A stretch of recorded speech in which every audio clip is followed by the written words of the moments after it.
Hi అండి, welcome back to the channel.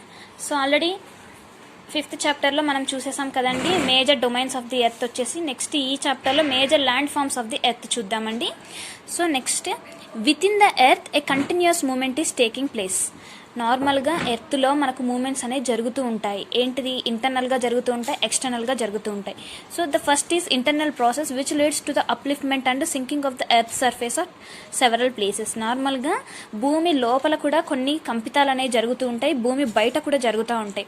So వాటి వల్ల ఏంటి?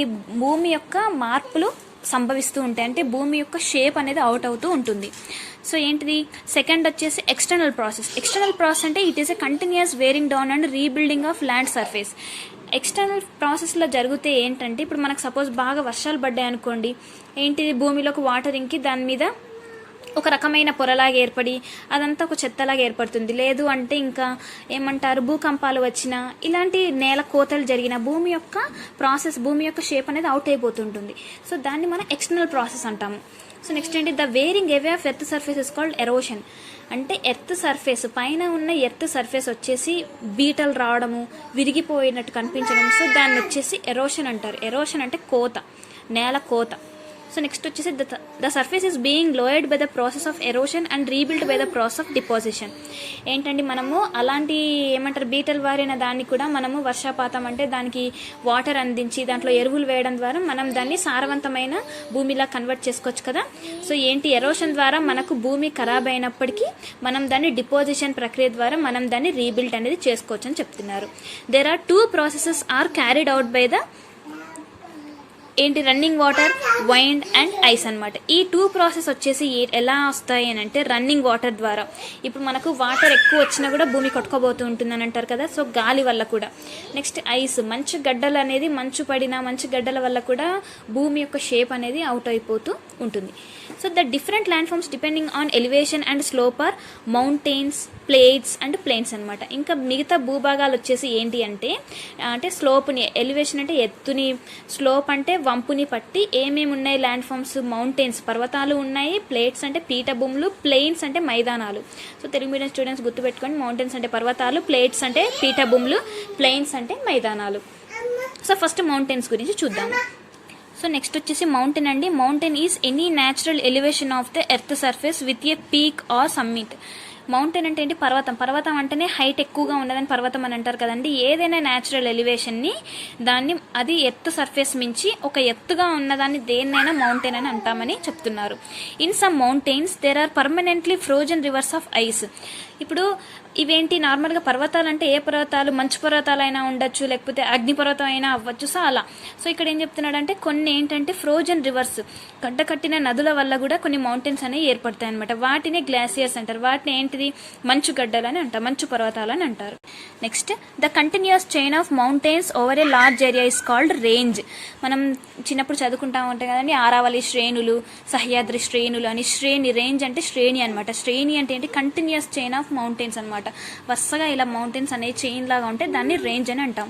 The Himalayas, the Alps and the Andes in Asia, Europe, South America respectively are some leading mountains అనమాట. సో కొన్ని mountains, హిమాలయాలు కానీ, ఆల్ప్స్ కానీ, యాండెస్ ఇన్ ఏషియా, సో ఇవన్నీ ఏంటంటే కొంచెం పేరున్న పర్వతాలు అనమాట. There are 3 types of mountains. ఏంటి? 3 రకాల పర్వతాలు ఉంటాయంట. ఏంటి? Fold mountains, block mountains and volcanic mountains. Fold mountains, block అంటే అడ్డుగోడగా ఉండే మౌంటైన్స్, వాల్కానిక్ అంటే అగ్నిపర్వతాలు, తెలుసు కండి. So next mountains are storehouses of water. Further they have forest which give us fuel, fodder. So further they have forest which give us fuel, fodder, shelter and other products. So mountains అనేవి మనకు stair houses of వాటరే కాకుండా అవి మనకి ఏంటి? ఫారెస్ట్ని కూడా కలిగి ఉన్నాయి. ఆ ఫారెస్ట్ మనకి ఏమి ఇస్తాయంటే తెలుసు కదండి, ఇంధనం ఇస్తాయి, పశుగ్రాసం ఇస్తాయి, నివాసం ఉండేటట్టు ఉంటాయి. ఇంకా కొన్ని అదర్ ప్రొడక్ట్స్, కలప కానీ, వెదురు కానీ. సో కలప, వెదురు ఇవన్నీ ఇస్తాయి కదండి. సో అదనమాట. Next plates. ప్లేట్స్ అంటే పీఠభూములు. సో పీఠభూములు ఏంటి అండి? A plateau is a flat top table land, it is an elevated flat land. నార్మల్గా పీఠభూమి అంటే ఏంటంటే అది కూడా ఒక భూమి మీదనే ఒక 1 టైప్ ఆఫ్ ఫీచర్. ఏంటి? Flat top table land. అది ఏంటిదంటే కొంచెం ఎత్తులో ఉండే ఒక టేబుల్ ల్యాండ్ అనమాట అది కూడా. సో ఏంటిది? భూమి నుంచి కొంచెం ఎత్తులో ఉంటుంది, అంతేకాని భూమి నుంచి ఎత్తులో ఉండి అది కూడా ఫ్లాట్గా ఉంటుంది. పర్వతాలు, మౌంటైన్స్ అంటే that is not in flat కదండి, ఫ్లాట్గా ఉండవు. సో ప్లేట్స్ వచ్చేసి ఫ్లాట్గా ఉంటాయి, ఎత్తులో ఉండి ఫ్లాట్గా గా ఉంటాయి. Deccan plateau in India is one of the oldest plateau. Deccan పీఠభూమి తెలుసు కదా, దక్కన్ పీఠభూమి వచ్చేసి ఒక పాత అంటే కొంచెం పురాతనమైన పీఠభూమి అనమాట. So plateaus are useful as they are rich in mineral డిపాజిట్స్లో ఎక్కువ ఉంటాయి అన్నమాట ప్లేట్స్లో. సో నెక్స్ట్ అంటే ప్లేట్స్లో అంటే మనం తినే ప్లేట్స్ కాదు, పీఠభూములలో. So many plateaus have waterfalls. The lava plateaus have soil good for cultivation. నార్మల్గా ప్రతి పీఠభూములలో వాటర్ ఫాల్స్ కూడా ఉంటాయంట. సో మనకు లావా ప్లేట్స్లో మనకు అక్కడ ఉండే సాయిల్ వచ్చేసి అక్కడ ఉండే ఆ భూమి అనేది కల్టివేషన్ అంటే సాగు, పంట, వ్యవసాయం చేసుకోవడానికి బాగుంటుంది. సో నెక్స్ట్ వచ్చేసి ప్లెయిన్స్ అంటే ఏంటంటే మైదానాలు. Plains are low lying and flat stretches of land. ఇప్పుడు పీఠభూమి అంటే కొంచెం ఫ్లాట్గా ఉండి కొంచెం ఎత్తులో ఉంటాయి కదా. సో ఇవి వచ్చేసి మైదానాలు వచ్చేసి అంత హైట్లో అయితే ఏమి ఉండవు, అవి మొత్తం భూమి మీదనే ఉంటాయి అనమాట. So plains may be extremely level, slightly rolling or అండ్యులేటింగ్.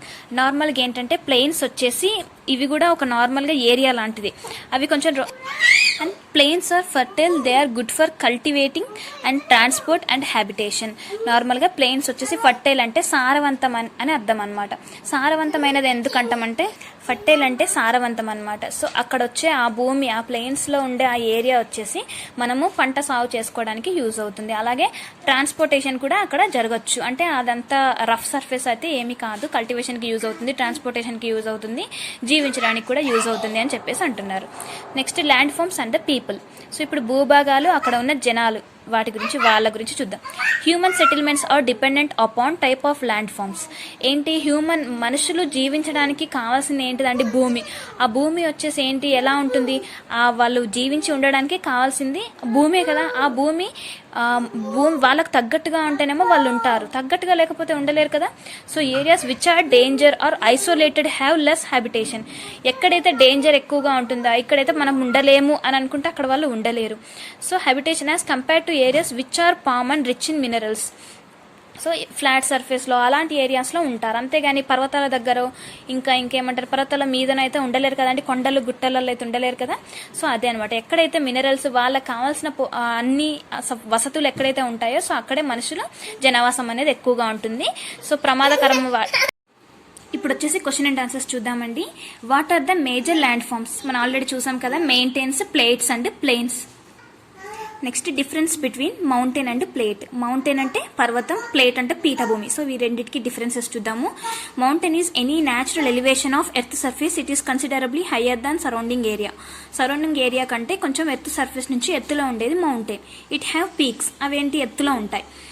Plate అంటే it is elevated flat land, flat top table land. ఇది ఏంటండి, ఇది పర్వతం లాగా ఎత్తుగా ఉండదు, అది ఫ్లాట్గా ఉంటుంది అనమాట. ఫ్లాట్గా ఉండి కొంచెం ఎత్తుగా ఉంటుంది. ఇంత మౌంటైన్ అంత హైట్ కాకపోయినా కొంచెం ఎలివేటెడ్, కొంచెం ఎత్తులోనే ఉంటుంది, అది కూడా ఫ్లాట్గా ఉంటుంది ఇలా. So next flat and highlands అనమాట. ఇవి కూడా ఏంటి, ఫ్లాట్ అండ్, అవి వచ్చేసి పీక్స్లో ఉంటాయి, అంటే ఇలా నిటార్గా ఉంటాయి. ఇవి వచ్చేసి ఫ్లాట్ అండ్గా ఉంటాయి. Different type of mountains, fold, block and volcanic. Next, how are mountains useful to man? అసలు పర్వతాలు మనుషులకు ఎలా యూస్ఫుల్ అవుతాయి? They are store house of water. Many rivers have they source in the glaciers. Reservoirs are made to harness this water for consumption, irrigation and generating electricity. Mountains have a rich variety of flora and fauna. Mountains provide an idyllic site for tourists. So ఇదన్నమాట mountains వల్ల uses. So how are plains formed? అసలు మైదానాలు ఎలా form అయ్యాయి? Mostly formed by rivers and their tributaries. The rivers flow down the slopes of mountains and erode them. They carry forward the eroded material. Then they deposit their land along their courses and their valleys. It is from these deposits that plains are formed. Why are river plains thickly populated? ఎందుకు river అంటే మైదానాలు, చెరువు దగ్గర, సరస్సుల దగ్గర ఉండే మైదానాలు వచ్చేసి ఎందుకు హెవీగా ఉంటారు ప్రజలు? So a lot of flat lands are available in plains. Also the available land is generally fertile. Hence plains are most useful areas for human habitation as well as for cultivation. Transportation network can also be easily constructed in plains. ఎందుకంటే నార్మల్గా river దగ్గర ఎందుకు జనాలు ఎక్కువ ఉంటారు అంటే, సముద్ర తీర మైదానాల దగ్గర ఎందుకు జనం ఎక్కువ ఉంటారంటే అక్కడ ల్యాండ్ వచ్చేసి మనకు యూస్ఫుల్గా ఉంటుంది, ప్రజలకి సాగు చేసుకోవడానికి ఈజీగా ఉంటుంది కాబట్టి అక్కడే వ్యవసాయం చేసుకుంటూ అక్కడే జనాలు ఎక్కువ ఉంటారనమాట. ఫర్టైల్ అంటే సారవంతమైంది అని. Thus plains are very thickly populated regions of the world. అందుకనే ఆ ఏరియాస్లలో ప్రజలు ఎక్కువగా ఉంటారు. Why are mountains thinly populated. Mountains పర్వతాల దగ్గర తక్కువ మంది జనాలు ఎందుకు ఉంటారని అంటే mountains have very harsh and cold climate. The slopes of mountains are very steep. Also they offer very little land for farming. For these reasons mountains are thinly populated. ఎందుకంటే అక్కడ మనము జనాలు ఉండేటట్టుగా ఉండదు ఆ ఏరియా. అండ్ కోల్డ్గా ఉంటుంది, climate చల్లగా ఉంటుంది. ప్లస్ స్టీప్ అంటే నిటారుగా ఉంటాయి. ఆ నిటారుగా ఉండే ఆ పర్వతాల దగ్గర పోయి మనం ఏం ఉండలేం కదా. So next fill in the blanks చూద్దాం. The mountains differ from the hills in terms of elevation. ఎత్తులో డిఫరెన్సెస్ ఉంటాయి మౌంటైన్స్కి. Glaciers are found in the mountains. Glaciers అంటే మంచు పర్వతాలు అంటే గడ్డలు అనమాట, మంచు గడ్డలు. So the Deccan plate is located in మన ఇండియాలో. The river Yangtze flows in. ఇది ఒక ఇంపార్టెంట్ రివర్ అండి, ఇది చైనాలో ఉంది. So the important mountain range of Europe is. ఈ ఆల్ప్స్ అనేది యూరప్లో ఉండే మౌంటైన్ రేంజ్ అనమాట. ఆల్రెడీ మనం డిస్కస్ చేసాం దీని గురించి. A dash is an unbroken flat or low level land. ఏంటంటే అన్బ్రోకెన్ ఫ్లాట్ అంటే లో లెవెల్ ల్యాండ్ అంటే ప్లెయిన్, మైదానం. Himalayas Alps are examples of dash mountains. ఏ type? 4 type of mountains. Dash areas are rich in mineral deposits. ఏంటి? Plates అంటే పీఠభూములు. Dash is a line of mountains. ఏంటండి? హిమాలయాసే కదా ఒక line of mountains. So dash plain areas. The dash areas are most productive for farming. ఏంటి? మైదానాలు. తెలుసు కదండి. సో ఇంతే అనమాట ఈ చాప్టర్. సో నెక్స్ట్ చాప్టర్ గురించి నెక్స్ట్ వీడియోలో తెలుసుకుందాము. కొత్తగా ఛానల్ చూస్తున్న వాళ్ళైతే సబ్స్క్రైబ్ చేసుకోండి. థ్యాంక్ యూ అండి. Thank you so much for watching this video. Bye bye.